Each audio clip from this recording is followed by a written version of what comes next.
Hello everyone, welcome to Educare. आज हम discuss करेंगे 12 मई के करंट अफेयर्स। कैसे का रहेगा सेशन, डिटेल में जानेंगे। इससे रिलेटेड काफ़ी फैक्ट्स को हम समझेंगे। पिछली रही न्यूज़ को भी हम साथ में पैरेलल कवर करते हुए चलेंगे। अगर आपने अभी तक सब्सक्राइब नहीं किया है तो इस चैनल को सब्सक्राइब कर लीजिए। ये आपके हर एग्जाम के लिए इंपॉर्टेंट है, स्पेशली आपके बैंकिंग एग्जाम के लिए तो खास इंपॉर्टेंट है ये सेशन। और प्लीज़ आपसे एक रिक्वेस्ट है, वीडियो को व्यूज़ के हिसाब से जज ना कीजिए। आप वीडियो की क्वालिटी, कंटेंट क्वालिटी देखिए, उसके बाद अगर आपको ठीक लगता है, आपको अच्छा लगता है तो इसे ज़रूर देखिए। और अगर आपको अच्छा लगता है तो लाइक भी ज़रूर कीजिएगा। और टोटल 15 क्वेश्चन कवर किए गए आज की क्लास में, तो काफ़ी इंपॉर्टेंट सेशन है। तो बढ़ते हैं, इस क्लास को स्टार्ट करते हैं। तो ये है पहला question. India received its first semi high speed regional train for Delhi to Meerut regional rapid transit system RRTS project, which company design the high speed regional train. प्रश्न है कि पहली semi high speed regional train भारत यानी हम कह सकते हैं कि इंडिया को प्राप्त हो चुकी है। और वह ट्रेन किस किस किस कहाँ पे चलेगी? वह ट्रेन चलेगी दिल्ली टू मेरठ, जो रेलवे है वहाँ पे ये ट्रेन चलेगी। और ये RRTS सिस्टम के तहत चलेगी। RRTS सिस्टम क्या होता है? देखिए, एक तो होता है मेट्रो, दूसरी होती है रेल, और तीसरा ये होता है RRTS सिस्टम। मेट्रो क्या करती है कि आपको जल्दी से जल्दी, कम टाइम में, कम डिस्टेंस में आपको एक ही सिटी में आपको एक स्टेशन से दूसरे स्टेशन पर पहुंचने का काम करती है। रेलवे क्या करता है? बहुत लंबी दूरी के लिए बना है, और लेकिन ये टाइम ज़्यादा लेती है कंपेयर टू मेट्रो। दूसरी चीज़ है RRTS, तीसरी चीज़ है RRTS। RRTS क्या करेगी? आपकी डिस्टेंस भी लंबी होगी लेकिन आपका टाइम बहुत कम लेगी, आपको पहुँचाने में बहुत टाइम कम लेगी। जैसे कि इसमें आप दे सकते हैं दिल्ली टू मेरठ, जो कि डिस्टेंस है लगभग 82.5 किलोमीटर की, और इसे आपको सिर्फ 55 मिनट में ये पहुंचाने का काम करेगी, जो कि पहले जो ट्रेन में टाइम लगता उससे 40% टाइम ये कम कर देगी, ये सेमी स्पीड रीजनल ट्रेन। और इसकी स्पीड होगी लगभग 180 किलोमीटर पर आवर। अच्छा, अब ये ट्रेन बनाया किसने? ये बनाया एल्स्टॉम कंपनी ने। एल्स्टॉम कंपनी जो कि एक फ्रांस की कंपनी है, जो इंडिया में ही मैन्युफैक्चर कर रही है ये ट्रेन्स। और इंडिया में कौन सी जगह मैन्युफैक्चर कर रही है? ये इंडिया में गुजरात में मैन्युफैक्चर कर रही है, गुजरात में। और गुजरात में भी कहाँ? गुजरात में एक जगह है सांवली, यहीं पे ये ट्रेन्स मैन्युफैक्चर की गई है। लेकिन एक प्रश्न ये भी पूछा जा सकता है कि इस ट्रेन की डिज़ाइन कहाँ की गई? लेकिन ये डिज़ाइन की गई है हैदराबाद में ये ट्रेन डिज़ाइन की गई एल्स्टॉम कंपनी के द्वारा ही। अच्छा, इसे कंपनी तो एल्स्टॉम ने बनाया इस ट्रेन को, लेकिन इस प्रोजेक्ट को इम्प्लीमेंट कौन सी एजेंसी कर रही है? रैपिड ट्रांजिट सिस्टम को, इस रीजनल रैपिड ट्रांजिट सिस्टम को, RRTS को इम्प्लीमेंट कौन सी कंपनी कर रही है? तो उस कंपनी का नाम है NCRTC, national capital region transport corporation. ये कंपनी इस प्रोजेक्ट को इम्प्लीमेंट कर रही है, और एल्स्टॉम कंपनी ने ये ट्रेन NCRT को ही दी है, और अब NCRT इसे दिल्ली टू मेरठ के बीच को कनेक्ट करेगी इस ट्रेन के द्वारा। यह है semi high speed regional train. और ये जो दिल्ली टू मेरठ है, इसमें टोटल 16 स्टेशन है बीच में, ये भी आप याद रखिए, टोटल 16 स्टेशन है, और ये 16 स्टेशन पर रुक कर चलेगी। तो इतना आपके लिए इंपॉर्टेंट बनता है। आप इस इमेज में देख पा रहे हैं, ये है एक टेम्पल और ये है ट्रेन। ये कहा जा रहा है एक न्यूज़ के अनुसार कि ये जो ट्रेन का मॉडल है ये है इस टेम्पल के आधार पर लिया गया है। इस ट्रेन का जो सामने का जो फ्रंट है उसी के आधार पर ट्रेन का फेस लिया गया है। और ये जो टेम्पल, इसका नाम है लोटस टेम्पल, जो कि न्यू दिल्ली में है। कहाँ पे है? न्यू दिल्ली में लोटस टेम्पल। इसी के आधार पर इस ट्रेन का डिज़ाइन तैयार किया गया है। तो ये भी आपको याद रखना ज़रूरी है। बढ़ते हैं अगले प्रश्न में। Which state has become the first state to develop 10 gigawatt solar power generation? 10 gigawatt हम कह सकते हैं 10,500 के आसपास, 10.5 गीगावाट या 10,500 मेगावाट, 10,500 मेगावाट, या फिर हम कह सकते हैं 10 गीगावाट। किस सोलर एनर्जी किस राज्य ने बना ली है, या फिर कौन सा राज्य 10 गीगावाट सोलर से पावर जनरेट कर रहा है? हमारा आंसर बनता है राजस्थान ही वह राज्य है जो सोलर 10 गीगावाट की कैपेसिटी तक पहुंच चुका है। ओवरऑल पूरे इंडिया में कितनी गीगावाट सोलर पावर जनरेट हो रही है? लगभग 50 गीगावाट, जिसका 20% केवल राजस्थान ही प्रोड्यूस कर रहा है। राजस्थान ही केवल 20% यानी 10 गीगावाट प्रोड्यूस कर रहा है।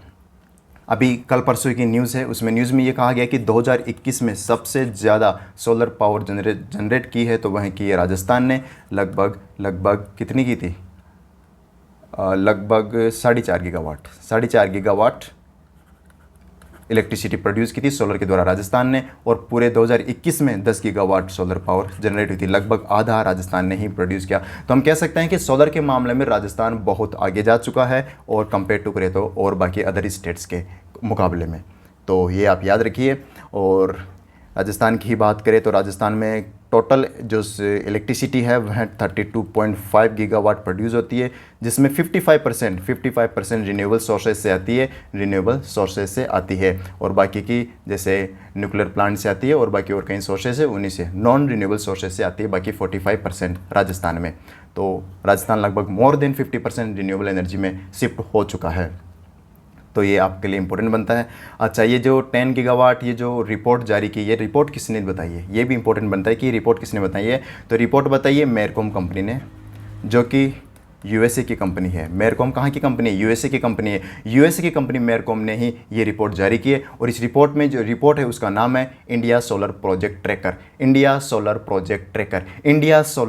ट्रैकर। ये ट्रैकर क्या करता है? इंडिया में जहाँ पे जितना भी सोलर लगा हुआ है, सोलर एनर्जी के बारे में सारी डिटेल रखता है, सारी इन्फॉर्मेशन रखता है ये ट्रैकर। तो इतना आप याद रखिए। राजस्थान की बात करें तो राजस्थान काफ़ी न्यूज़ में था अभी हाल ही में। राजस्थान में एक रेलवे स्टेशन है मियाँ का बाड़ा रेलवे स्टेशन को महेशनगर हाल्ट कर दिया गया है, जो कि बाड़मेर में है। दूसरा इंपॉर्टेंट मैंने आपको बता दिया, 4.5 गीगावाट इंडिया के जो 2021 में प्रोड्यूस किया था वो केवल सिर्फ राजस्थान ने ही प्रोड्यूस किया था। अगला प्रश्न है, the Lokpal of India gets its own office at the World Trade Centre building in New Delhi. Who is the current chairman of Lokpal? हमारा आंसर बनता है पिनाकी चंद्र घोष। यही है पिनाकी चंद्र घोष, लोकपाल ऑफ इंडिया। हम कह सकते हैं इंडिया के लोकपाल पिनाकी चंद्र घोष है, या कह सकते हैं लोकपाल के चेयरमैन है पिनाकी चंद्र घोष। अच्छा, पहले ऑफिस कहाँ था इसका? देखिए, इसका कोई प्रॉपर ऑफिस नहीं था लोकपाल का। ये एक होटल है अशोक नगर में, जो कि चाणक्यपुरी न्यू दिल्ली में है। वहीं इसका एक टेम्परेरी ऑफिस था, लेकिन अब इसे परमानेंट ऑफिस के रूप में वर्ल्ड ट्रेड सेंटर बिल्डिंग में शिफ्ट कर दिया गया है। ये इंपॉर्टेंट नहीं बनता, इंपॉर्टेंट बनता है कि चेयरमैन कौन है लोकपाल का, तो हमने बता दिया पिनाकी चंद्र घोष। अच्छा, लोकपाल का रोल क्या होता है? सुप्रीम कोर्ट की तरह ही लोकपाल का रोल होता है, लेकिन लोकपाल एंटी करप्शन एजेंसी है, यानी यह करप्शन के खिलाफ मुद्दों को देखती है। यही इसी का काम है लोकपाल का। और लोकपाल में एक तो चेयरमैन होता है, ठीक है, एक तो चेयरमैन हो गया अपना। दूसरा होता है 8 मेंबर कमेटी। 8 मेंबर कमेटी होती है, जिसमें तो 4 होते हैं जुडिशियल कितने होते हैं? 4, और बाकी के 4 होते हैं आईएएस रैंक के ऑफिसर्स होते हैं। तो टोटल 8 मेंबर होते हैं चेयरमैन के अलावा लोकपाल में। ये भी आपके लिए काफ़ी इंपॉर्टेंट बनता है। बढ़ते हैं अगली न्यूज़ की तरफ। अगली न्यूज़ है, SEBI formed an advisory committee. काफ़ी कमेटीज़ बनाई जाती है सेबी के द्वारा, अब एक और कमेटी बनाई है सेबी ने। कौन सी committee? Environmental, social and governance, ESG related matters के लिए एक कमेटी फिर से गठित कर दी है सेबी ने। और इस कमेटी का नाम क्या है आपको ये बताना है। कमेटी का नाम है नवनीत मुनोत कमेटी। यही है नवनीत मुनोत, और इन्हीं ने यही हेड करेंगे इस कमेटी को। अच्छा, ये बनाई किस लिए? ये देखिए, इसका मतलब होता है एनवायरमेंटल, सोशल एंड गवर्नेंस का। इसका मतलब होता है कि कंपनी ठीक है एक एडवांस लेवल पे जा रही है, या फिर कोई भी एक संस्था जैसे सेबी का सिक्योरिटी मार्केट एक एडवांस लेवल पे जा रहा है, लेकिन ये एडवांस लेवल पे जा रहा है, न्यू टेक्नोलॉजीज़ को अपना रहा है, लेकिन क्या ये सस्टेनेबिलिटी को फॉलो कर रहा है? क्या ये सस्टेनेबिलिटी के साथ चल रहा है? जैसे एनवायरनमेंट के फैक्टर्स को क्या फॉलो कर रहा है? सोशल, गवर्नेंस, कॉरपोरेट, ये सारी चीज़ें क्या फॉलो करते हुए चल रहा है? क्या सस्टेनेबल डेवलपमेंट गोल्स को भी फॉलो करते हुए चल रही है मार्केट? ये सारी चीज़ें जानने के लिए ये कमेटी गठित की गई है, और इस कमेटी का नाम है नवनीत मुनोत कमेटी। और ये देखेगी इन सभी मैटर्स को, environmental, social and governance related matters को। तो इतना आप याद रखिए। Securities exchange board of India ने ये कमेटी फॉर्म की है। और अभी रिसेंटली 2 कमिटीज़ और फॉर्म की थी सेबी ने। एक है MS साहू कमेटी। क्या नाम है? MS Sahu committee. ये कमेटी क्यों गठित की गई थी? ये गठित की गई थी मार्केट डेटा के लिए। Advisory committee on market data, जो मार्केट डेटा होगा उसके रिगार्डिंग ये कमेटी गठित की गई थी। सिंपल इतना याद रखिए, मार्केट डेटा के लिए कौन सी कमेटी गठित की गई थी? MS Sahu committee. दूसरी कमेटी है M महालिंगम कमेटी। क्या है? M Mahalingam committee. ये सेकेंडरी मार्केट एडवाइजरी कमेटी है। Secondary market advisory committee. Market, capital market के 2 पार्ट होते हैं, प्राइमरी और सेकेंडरी। तो ये सेकेंडरी मार्केट के लिए बनाई गई थी M महालिंगम कमेटी। एक कमेटी है सुप्रीम कोर्ट ने गठित की थी। सुप्रीम कोर्ट ने गठित की थी किस कारण, किसके लिए गठित की गई थी? दिल्ली देहरादून कॉरिडोर प्रोजेक्ट के लिए। दिल्ली देहरादून कॉरिडोर प्रोजेक्ट के लिए सुप्रीम कोर्ट ने एक कमेटी गठित की थी, उसका नाम है सुखबीर सिंह संधू कमेटी। सुखबीर सिंह संधू कमेटी। ये 3 कमेटीज़ आप और याद रखिए, काफ़ी इंपॉर्टेंट कमेटीज़ हैं। और ये जो नवनीत मुनोत है, नवनीत मुनोत कौन है? अभी प्रेजेंट में इनके क्या रोल है? तो ये प्रेजेंट में HDFC mutual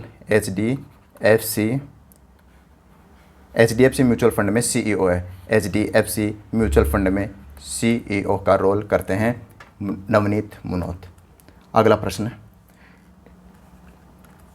name the Indian who recently received the most excellent Order of the British Empire award 2022 for his service during the कोविड-19 पेंडेमिक।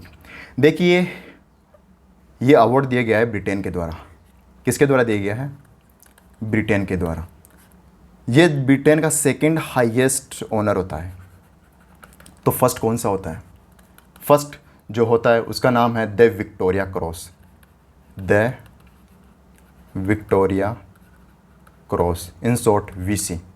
ये होता है जैसे अपने भारत का भारत रत्न सबसे बड़ा होता है, वैसे ही ब्रिटेन UK का द विक्टोरिया क्रॉस सबसे बड़ा हाईएस्ट ऑनर होता है। और फिर 2nd नंबर पे आता है Order of the British Empire award, जो कि रिसेंटली किसे दिया गया है? जो कि रिसेंटली दिया गया है G कृष्णमूर्ति को। G कृष्णमूर्ति, या इसकी फुल फॉर्म है गुरुस्वामी कृष्णमूर्ति। गुरुस्वामी कृष्णमूर्ति को the Order of the British Empire award दिया गया है। और ये अवार्ड किसके द्वारा दिया गया है? ये अवार्ड ये UK की, यानी यूनाइटेड किंगडम की महारानी क्वीन एलिजाबेथ II के द्वारा ये दिया गया है। The British Order of the British Empire award किसे दिया गया है? G कृष्णमूर्ति को, गुरुस्वामी कृष्णमूर्ति। और गुरुस्वामी कृष्णमूर्ति है कौन? ये पहली बात तो इंडो ब्रिटिश है, यानी इंडिया में इनका जन्म हुआ लेकिन ब्रिटेन में ही रहते हैं, उन्हीं की इनके पास सिटीजनशिप है। और ये CEO है किसके? एक कंपनी है पेनलोन, जो कि एक मेडिकल से रिलेटेड एक कंपनी है। इसने क्या किया था? कोविड-19 के दौरान लगभग 12,000 एम्प्लॉयज़, 12,000 वॉलंटियर्स UK को दिए थे। और UK को कोविड-19 की जो क्राइसिस थी उस समय ये 12,000 वॉलंटियर्स काफ़ी महत्वपूर्ण भूमिका निभाए थे। इसी के कारण जी कृष्णमूर्ति को ब्रिटेन ने the Order of the British Empire award दिया गया है। तो नाम काफ़ी इंपॉर्टेंट बनता है। जी कृष्णमूर्ति इसलिए भी इंपॉर्टेंट बनता है क्योंकि ये इंडिया ओरिजिन है। जी कृष्णमूर्ति जो कि इंडिया में मदुरई से है, जो कि तमिलनाडु की एक सिटी है मदुरई, यहीं से ये बिलोंग करते हैं। इतना इंपॉर्टेंट बनता है। अच्छा, अभी काफ़ी अवार्ड्स इंपॉर्टेंट है जो कि न्यूज़ में थे। जैसे कि आपको मैं पूछता हूँ कि वुमेन ट्रांसफॉर्मिंग इंडिया अवार्ड किसे दिया गया था? वुमेन ट्रांसफॉर्मिंग इंडिया अवार्ड दिया गया था डॉक्टर बीना मोदी को ये अवार्ड दिया गया था। नेक्स्ट है कि वर्ल्ड फूड प्राइज़ किसे दिया गया? वर्ल्ड फूड प्राइज़ दिया गया था सिंथिया रोज सेंजविज को दिया गया था वर्ल्ड फूड प्राइज़ 2022। और एक नाम है चारुदत्त मिश्रा। इन्हें कौन सा अवार्ड दिया गया था? इन्हें दिया गया था Whitley gold award for his efforts to conserve snow leopard के कंजर्वेशन के लिए चारुदत्त मिश्रा को विटले गोल्ड अवार्ड दिया गया था। और एक अवार्ड है जो कि ल्यूरेस स्पोर्ट्स अवार्ड सेरेमनी में दिया गया था एक्सेप्शनल अचीवमेंट अवार्ड किसे दिया गया था? रॉबर्ट लेवेंडेंस्की को exceptional achievement award Laureus sport award के द्वारा दिया गया था। और एक इम्पोर्टेंट नाम बनता है विवेक लाल। विवेक लाल, इन्हें भी एक अवार्ड दिया गया है जो कि इंडो अमेरिकन चैम्बर कॉमर्स के द्वारा दिया गया है। इन्हें दिया गया है entrepreneurship leadership award, entrepreneur leadership award दिया गया है। और एक अवार्ड है जो कि UNEP के द्वारा दिया गया था, यूनाइटेड नेशन एनवायरनमेंट प्रोग्राम के द्वारा, champion of the earth. Champion of the earth किसे दिया गया है? डेविड एटनबर्ग को। किसे दिया गया है? डेविड एटनबर्ग को दिया गया है। तो इतना आप याद रखिए। अगला प्रश्न, who recently become the president of Costa Rica. Costa Rica एक सेंट्रल अमेरिकन कंट्री है और 4 साल के लिए कौन नए प्रेसिडेंट नियुक्त हो चुके हैं? हमारा आंसर बनता है रोड्रिगो चेव्स। रोड्रिगो चेव्स नए प्रेसिडेंट बन चुके हैं कोस्टा रिका का। जस्ट नाम याद रखिए, रोड्रिगो चेव्स। और सेंट्रल अमेरिकन कंट्री जिसकी कैपिटल है सैन जोस कोस्टा रिका की कैपिटल है। What is the name of the portal that was recently launched by the Ministry of Home Affairs? Ministry of Home Affairs for whom? For retired CAPF and Assam Rifle personnel to secure employment in private security agencies. देखिए क्या होता है CAPF और Assam rifle यानी paramilitary forces के जो employees होते हैं, जो आर्मी मैन होते हैं, हम कह सकते हैं जो एम्प्लॉयज़ होते हैं, वो क्या करते, उनका क्या होता है कि 60 की एज में उनका रिटायरमेंट हो जाता है। तो 60 के बाद में 60 ईयर्स के बाद में उन्हें प्राइवेट सिक्योरिटी एजेंसीज़ में भी जॉब के लिए इनके लिए एक होम मिनिस्ट्री ने एक इनिशिएटिव लॉन्च किया है जिसका नाम है CAPF पुनर्वास। CAPF पुनर्वास। तो ताकि रिटायरमेंट होने के बाद भी वह अपना, अगर कोई चाहे तो जॉब करना, काम करना, एम्प्लॉयमेंट पाना, तो वह प्राइवेट एजेंसीज़ में काम कर सकता है। और इसी के लिए होम मिनिस्ट्री ने CAPF पुनर्वास लॉन्च किया। इसमें क्या होगा कि ये जितने भी रिटायर्ड ऑफिसर्स होंगे, रिटायर्ड एम्प्लॉय होंगे, उन्हें वेलफेयर रिहेबिलिटेशन बोर्ड में कनेक्ट किया जाएगा। वेलफेयर रिहेबिलिटेशन बोर्ड जो कि होम मिनिस्ट्री का ही एक पोर्टल है। ये कि इससे क्या होता है कि जो भी रिटायर्ड ऑफिसर्स होते हैं इनके वेलफेयर के लिए बनाया गया है, उन्हीं को सारी सुविधाएं प्रोवाइड करने के लिए ये पोर्टल बनाया गया है।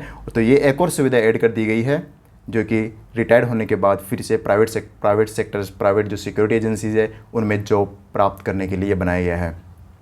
और काफ़ी इंपॉर्टेंट पोर्टल है, याद रखिए CAPF पुनर्वास पोर्टल। CAPF पुनर्वास पोर्टल। अच्छा, CAPS में आती कौन कौन है? CAPF में आती है जैसे BSF आ गया, border security force, ITBP Indo Tibetan border force, और ये NAG आ गया, CRPF आ गया, SSB आ गया। ये सारी एजेंसी CAPF में आती है। और पैरामिलिट्री फोर्सेज में आती है जैसे असम राइफल हो गया, स्पेशल फ्रंटियर फोर्स हो गया, जो कि बॉर्डर मुद्दों को नहीं देखती है। अगला प्रश्न है, what is the mascot of the 4th Khelo India youth games. 4th Khelo India youth games जो कि 2020 एडिशन है, यह 2022 में आयोजित होगा। 2022 में होगा लेकिन एडिशन 21 का होगा। इसका मैस्कट है धाकड़। धाकड़ आप देख सकते हैं,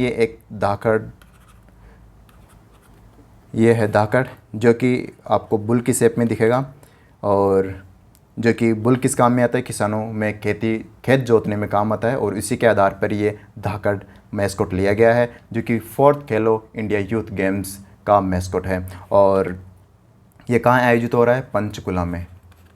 पंचकुला में आयोजित होने जा रहा है। और मनोहर लाल खट्टर जो कि चीफ मिनिस्टर हरियाणा के और स्पोर्ट्स मिनिस्टर अनुराग ठाकुर दोनों ने इस धाकड़ को अनवील किया। साथ में एक लोगो और जर्सी वगैरह सारी चीज़ें ये लॉन्च हो चुकी है 4th खेलो इंडिया यूथ गेम्स की। अभी इस एक इम्पॉर्टेंट चीज़ इसमें यह बनती है क्योंकि इसमें 5 स्पोर्ट्स को ऐड किया गया है। अभी नहीं, पहले ऐड किया गया था, लेकिन ये गेम्स स्टार्ट हो चुके हैं तो ये फिर से इम्पोर्टेंट बनते हैं। पहला है गत्तका, सेकंड है थंगता, थर्ड है मलखंब, 4th है कलारी पयट्टू, और 5th है, 5वां है योगासना। ये 5 गेम पहली बार ऐड होने जा रहे हैं 4th खेलो इंडिया यूथ गेम्स में। अच्छा, फिफ्थ कहाँ आयोजित होगा? 5th होगा मध्य प्रदेश के भोपाल में। यह है 2022 का एडिशन, 5th एडिशन।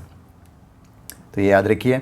और अभी रिसेंटली खेलो इंडिया यूनिवर्सिटी गेम आयोजित हुए, उसका मैस्कॉट था उसका मैस्कॉट था वीरा, जो कि एक एलिफेंट है।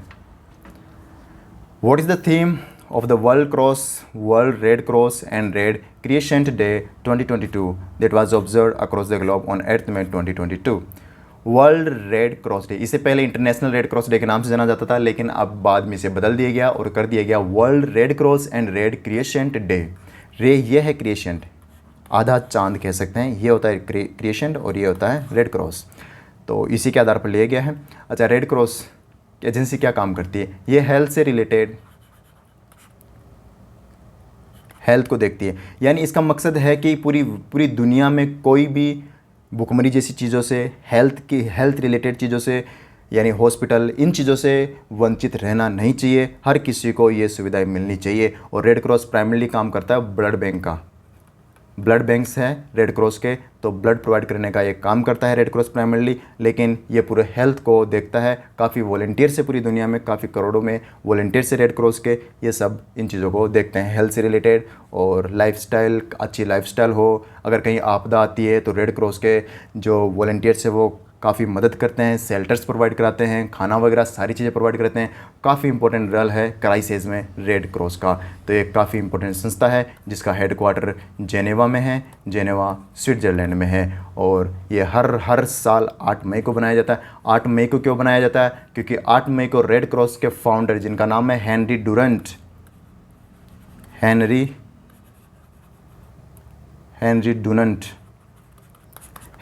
का जन्मदिन आता है और यही है रेड क्रॉस के फाउंडर। और इन्हीं के जन्म दिवस के उपलक्ष्य पर red cross and red crescent day हर साल मनाया जाता है। और इस साल की थीम है बी ह्यूमन काइंड। काफ़ी इंपॉर्टेंट थीम है आपके एग्ज़ाम के लिए, बी ह्यूमन काइंड। तो इतना आप याद रखिए। अभी इंपॉर्टेंट डेज़ की बात करते हैं जो पिछले कुछ दिनों में हमने पढ़े हैं। जैसे कि 1 मई को हमने सेलिब्रेट किया था इंटरनेशनल लेबर डे, फिर 3 मई को हमने सेलिब्रेट किया था वर्ल्ड प्रेस फ्रीडम डे, जिसकी थीम थी journalist under the digital siege. 3 मई को वर्ल्ड प्रेस फ्रीडम, और वर्ल्ड प्रेस की जो रिपोर्ट आई थी वर्ल्ड प्रेस फ्रीडम की, उसके अनुसार इंडिया की 150th रैंक है प्रेस फ्रीडम में, 150, नॉर्वे ने टॉप किया था।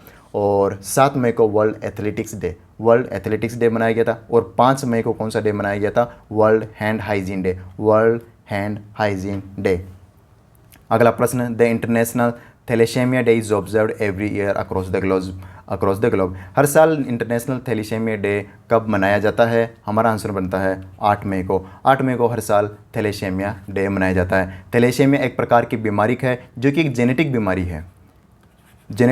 है। जीन्स में डिफ़ॉल्ट होना ये बीमारी का संकेत है। जीन्स में डिफ़ॉल्ट आता है, उसी से थैलेसेमिया बीमारी होती है। थैलेसेमिया में बीमारी में क्या होता है कि हीमोग्लोबिन बनना बंद हो जाता है या बहुत कम मात्रा में हीमोग्लोबिन बनते हैं। हीमोग्लोबिन नहीं बनेंगे तो हमारे ब्लड में जो ऑक्सीजन सप्लाई है वह रुक जाएगी, क्योंकि हीमोग्लोबिन क्या करता है कि प्रोटीन बनाता है ब्लड में, और प्रोटीन ही क्या करते हैं? ऑक्सीजन को सप्लाई करते हैं ब्लड में। और अगर वही बनना बंद हो जाएंगे तो हमारा ब्लड सर्वाइव नहीं कर पाएगा, क्योंकि ब्लड भी फ़िल्टर होना ज़रूरी है। और फिर ब्लड को हम बाहर से फ़िल्टर करवाना पड़ता है, हॉस्पिटल से फिर फ़िल्टर करवाना पड़ता है हर एक लिमिटेड टाइम में, जैसे कि हर हफ्ते, हर 15 दिन, हर 10 दिन में ये फ़िल्टर करवाना ज़रूरी होता है थैलेसेमिया पेशेंट को। तो ये हर साल 8 मई को बनाते हैं। काफ़ी गंभीर बीमारी है, काफ़ी सीरियस बीमारी है। तो इंडिया में इसके लगभग 1 लाख पेशेंट्स है। देखिए, थैलेसेमिया 2 प्रकार की बीमारी होती है, एक तो अल्फ़ा होती है, एक बीटा होती है। इसके 2 सिनेरियो होते हैं, 2 क्रिटिकल सिनेरियो होते हैं, एक अल्फ़ा एक बीटा। अल्फ़ा ज़्यादा सीरियस नहीं होती, लेकिन बीटा काफ़ी सीरियस बीमारी होती है। इसमें मृत्यु तक हो जाती है और काफ़ी कम ड्यूरेशन में इसको फ़िल्टर करवाना होता है ब्लड को। और इंडिया में इसके लगभग 1 लाख पेशेंट्स है बीटा के, 1 लाख बीटा के पेशेंट्स है, और अल्फ़ा के लगभग 1.5 लाख। तो काफ़ी सीरियस बीमारी। इंटरनेशनल थैलेसेमिया डे हर साल 8 मई को मनाया जाता है। इतना आपके लिए इम्पोर्टेंट बनता है। बढ़ते हैं अगली न्यूज़ की तरफ। अच्छा, इस वर्ल्ड थैलेसेमिया डे की थीम क्या थी? थीम भी इंपॉर्टेंट बनती है, बी अवेयर शेयर केयर। क्या है? Be aware share care. ये इस दिन की थीम है, be aware share care. Border Road Organisation BRO की स्थापना कब हुई थी? और इसे रिसेंटली सेलिब्रेट किया है BRO ने अपना 63rd एडिशन। 63वां BRO का रेजिंग डे था और इसकी स्थापना हुई थी 1960 में। बीआरओ क्या करता है? बीआरओ क्या करता है कि बॉर्डर पे, जो देश के बॉर्डर है वहाँ पे रोड्स बनाना, वहाँ पे पुल्स बनाना और काफ़ी इम्पोर्टेंट जितने भी ब्रिजेज होते हैं ये सारी चीज़ें बनाने का काम करता है बीआरओ, बॉर्डर रोड ऑर्गेनाइजेशन। और काफ़ी हाई एल्टीट्यूड्स पर भी ये रोड्स बनाता है, काफ़ी हाई एल्टीट्यूड्स पे पुल्स बनाता है, रेलवे ब्रिज बनाती है, काफ़ी कंस्ट्रक्शन का काम करती है जो कि बॉर्डर एरियाज़ में पहाड़ों पे करती है। और ये बीआरओ गवर्नमेंट ओन एजेंसी है और इसी की स्थापना दिवस मनाया गया रिसेंटली 7 मई को, जिसकी स्थापना 1960 को हुई थी और 63वां स्थापना दिवस है। इस बार कौन सा है? 63वां, 63rd स्थापना दिवस है रिसेंटली। अच्छा, बीआरओ के डायरेक्टर जनरल कौन है? Lieutenant general Rajiv Chaudhary. Lieutenant general Rajiv Chaudhary director general है बीआरओ के, हेडक्वार्टर न्यू दिल्ली में है। और रिसेंटली राजीव चौधरी को अटल टनल के लिए बेस्ट इंफ्रास्ट्रक्चर प्रोजेक्ट अवार्ड भी दिया गया था। किसे दिया गया था? राजीव चौधरी को, बीआरओ के डायरेक्टर जनरल को, क्योंकि ये टनल बीआरओ ने ही बनाया था जो कि रोहतांग हिमाचल प्रदेश में है। कहाँ पे है? रोहतांग हिमाचल प्रदेश में है। फॉर विच पेट शो, कौन सा पेट शो है जो दूरदर्शन पे आता है? Won exchange for media news broadcasting award 2021। ये अवार्ड अनाउंस किया गया था minister for information and broadcasting minister के द्वारा। और कौन है? अनुराग ठाकुर। तो अनुराग ठाकुर के द्वारा ये अवार्ड दिया गया है। और उस पेट शो क्या नाम है जो दूरदर्शन पे आता है और इसे बेस्ट शो का अवार्ड दिया गया है? उसका नाम है ट्रू फ्रेंड्स फॉरएवर। ये है आप देख सकते हैं पिक्चर में, best pet show true friends forever. इसमें और भी काफ़ी अवार्ड दिए गए हैं, जैसे बेस्ट न्यूज़ चैनल कौन सा है? बेस्ट न्यूज़ चैनल के अवार्ड के लिए दिया गया, हिंदी में किसे दिया गया और इंग्लिश में किसे दिया गया? हिंदी में दिया गया है आज तक को। आज तक बेस्ट चैनल है हिंदी में, और इंग्लिश में बेस्ट चैनल है times now. Best channel times now English में, बेस्ट चैनल इन हिंदी आज तक। दूसरा अवार्ड इंपॉर्टेंट बनता है बेस्ट एंकर। किसे दिया गया? मेल में दिया गया है। मेल में किसे? हिंदी के लिए, सॉरी, मेल फीमेल नहीं है, सीधा हिंदी इंग्लिश है। हिंदी में किसे दिया गया और इंग्लिश में किसे दिया गया? हिंदी में दिया गया अमीश देवगन को हिंदी में दिया गया है। और इंग्लिश में किसे दिया गया है? इंग्लिश में दिया गया है भूपेंद्र चौबे को इंग्लिश में दिया गया है। तो news channel, best news channel Hindi में आज तक को, इंग्लिश के लिए टाइम्स नाउ को, बेस्ट एंकर हिंदी के लिए अमीश देवगन को और इंग्लिश में भूपेंद्र चौबे को ये दिया गया है। इतना आप याद रखिए। बढ़ते हैं अगली न्यूज़ पर। In which country has the world's first airport for flying taxis come up? Answer बनता है यूके पहला देश बन गया है जहाँ पे फ्लाइंग टैक्सीज लॉन्च कर दी गई है। आप कार्गो ट्रांसपोर्ट करवा सकते हैं, किसी सामान ट्रांसपोर्ट करवा सकते हैं, पैसेंजर जा सकते हैं। तो ये सिर्फ पैसेंजर के लिए नहीं है, कार्गो के लिए और पैसेंजर्स दोनों के लिए है फ्लाइंग टैक्सीज क्या है? जस्ट एक ड्रोन है, सिर्फ एक ड्रोन है जो पैसेंजर्स को हवा में ही इधर से उधर, आप समझ सकते हैं फ्लाइंग टैक्सीज का क्या काम होगा। तो रोबोट्स के द्वारा फ्लाइंग टैक्सीज काम करेगी। और ये जो एयरपोर्ट है, देखिए एयरपोर्ट क्या होता है? एयरपोर्ट होता है हवाई जहाज़ के लिए, एरोप्लेन्स के लिए, और रेलवे स्टेशन ट्रेन्स के लिए होता है, और हेलीकॉप्टर्स के लिए हेलीपैड्स होते हैं। अब ऐसा ही ड्रोन्स के लिए जो जगह होगी उसे बोला जाएगा वर्टीपेड। क्या बोला जाएगा? वर्टीपेड। अच्छा, उसे वर्टीपेड क्यों बोला गया? वर्टीपेड नहीं, वर्टीपोर्ट। अच्छा, इसे वर्टीपोर्ट क्यों बोला गया? क्योंकि वर्टीपोर्ट इसलिए बोला गया क्योंकि ड्रोन्स वर्टिकली लैंड होते हैं, इसलिए इन्हें वर्टीपोर्ट कहा गया है। और ये जो पहला फ्लाइंग टैक्सी बना है ये भी वर्टीपोर्ट पे आधार है, यानी इसे वर्टीपोर्ट ही बोला जाएगा। और इसका नाम क्या है? अर्बन एयरपोर्ट इसका नाम दिया गया है, अर्बन एयरपोर्ट या वर्टीपोर्ट, जो कि इंग्लैंड के एक सिटी है कॉन्वेंट्री सिटी में इसे लॉन्च किया गया है। कॉन्वेंट्री सिटी में पहला फ्लाइंग टैक्सी स्थापित किया गया है। इतना आप याद रखिए। बढ़ते हैं अगली न्यूज़ में। अगली न्यूज़ में बढ़ने से पहले इंडिगो न्यूज़ में था, कुछ एयरलाइंस की बात कर लेते हैं। इंडिगो न्यूज़ में था, इंडिगो इसलिए न्यूज़ में था क्योंकि इसने पहली बार गगन सिस्टम यूज़ किया है, जो कि इसरो और इंडियन एयरपोर्ट अथॉरिटी द्वारा बनाया गया था। गगन यूज़ करने वाला पहला एयरलाइन कौन बन गया है? इंडिगो। और अभी रिसेंटली पवन हंस लिमिटेड जो कि एक हेलीकॉप्टर एजेंसी है जो कि टूरिस्ट हेलीकॉप्टर से रिलेटेड टूरिस्ट का काम करती है, पवन हंस लिमिटेड, जिसने स्टार 9 मोबिलिटी को अपना 51 स्टेक्स दे दिया है, यानी स्टार 9 मोबिलिटी 51 स्टेक्स ले चुकी है पवन हंस लिमिटेड में। अगले प्रश्न की तरफ बढ़ते हैं। Olympian Kamalpreet Kaur has been provisionally suspended by the Athlete Integrity Unit AIU for testing positive for a banned drug. Which sport does she play? She play discus throw। ये है डिस्कस थ्रो खेलती है। हुआ क्या, जो कि कमलप्रीत कौर है जो कि 26 वर्षीय महिला है, ये जो कि पंजाब से है।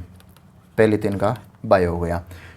पंजाब से है कमलप्रीत कौर और इन्होंने रिसेंटली 2021 टोक्यो ओलंपिक में भी पार्टिसिपेट किया था और एथलीट इंटीग्रिटी यूनिट के द्वारा इसे सस्पेंड कर दिया गया क्योंकि इन्होंने एक ड्रग यूज़ किया था जिसका नाम है स्टेंजोलोल। स्टेंजोलोल आपके लिए इंपॉर्टेंट नहीं बनता, लेकिन आप इतना याद रखिए स्टेंजोलोल ये ड्रग यूज़ किया गया था कमलप्रीत कौर के द्वारा और इसी के लिए एथलीट इंटीग्रिटी यूनिट ने इसे सस्पेंड कर दिया गया है। और ये जो यूनिट है AIU, ये किसके अंतर्गत काम करती है? वर्ल्ड एथलीट्स के अंडर काम करती है। ये देखती है जो भी ड्रग्स या इलीगल चीज़ों का यूज़ कर रहे हैं जो एथलीट्स, उन पर निगरानी रखती है एथलेटिक्स इंटीग्रिटी यूनिट जो कि वर्ल्ड एथलेटिक्स के अंदर काम करती है। और याद रखिए कमलप्रीत कौर डिस्कस थ्रो खेलती है और इन्हें बैन कर दिया गया है रिसेंटली। अच्छा, इसका हेडक्वार्टर कहाँ पर है? वर्ल्ड एथलेटिक्स का मोनाको। और मोनाको कहाँ है? हालांकि मोनाको सेपरेट कंट्री लेकिन फिर भी इसे फ्रांस का ही पार्ट माना जाता है। तो वर्ल्ड एथलेटिक्स का हेडक्वार्टर मोनाको में है जो कि फ्रांस की एक सिटी है। और रिसेंटली एक और एथलीट को सस्पेंड किया गया था जो कि स्विमिंग से रिलेटेड एथलीट है। उनका नाम है इवजेनी रेलेव। ये स्विमिंग से रिलेटेड है। इनको फीना द्वारा, किसके द्वारा? फीना द्वारा इन्हें सस्पेंड कर दिया गया है। इन्हें भी ओलंपिक से बाहर कर दिया गया है और ये रसिया से है। और इंटरनेशनल बॉडी स्विमिंग फीना, इसका हेडक्वार्टर लोजेन स्विट्ज़रलैंड में है। और रिसेंटली रोनी ओ सोलिवान इन्होंने एक अवार्ड जीता है। अवार्ड नहीं, इन्होंने एक चैम्पियनशिप जीती जिसका नाम है 7th वर्ल्ड स्नूकर चैम्पियनशिप। ये चैम्पियनशिप इनके द्वारा जीती गई जिनका नाम है रोनी ओ सुलीवान। तो ये भी नाम आप याद रखिए।